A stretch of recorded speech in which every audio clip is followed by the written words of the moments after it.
Di ba dito ko unang tinuro? Oo. Eto makbo doon sa dulo. Oo, talaga sila. Magkakasama pala yung marami sila. Ano sila? 5 yata sila. Oo, kapatid yata yung pag sinela. Pero hindi kami design sa loob. Kanila na. Ba, mukhang marami kayong tela ngayon ah. Oo, kasi magpapasko, mamahal sila kaya nagpapakita. Magtataas po ba ang bodega? Di ba alam mo naman yan? Pero October. Hindi, kasi matumal eh. Baka hindi na sila magtaas siguro niyan. sana nga, kasi nararamdaman din naman nila. Ang gagamitin po nating tela ay cotton spandex. Naghanda po kami ng 1.5 yardang tela. Ngayon po, kung bibilin nyo po yung tela by yarda, magre-range po ang presyo nito mula 60 to 75 pesos tong 1.5 yarda na to. Itong tela po na ito nakalatag ay kasya ho sa dalawang sukat, 1 to 2 years old at saka 3 to 4 years old na pajama terno sando. Okay.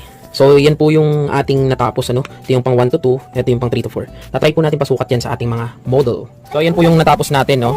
So, yun po yung pang 1 to 2. Si Sky ay 10 months. Si City naman 3 years old. Dali tayo ka, dali. Oh, dali tayo ka. Ayun, oh, ayun po.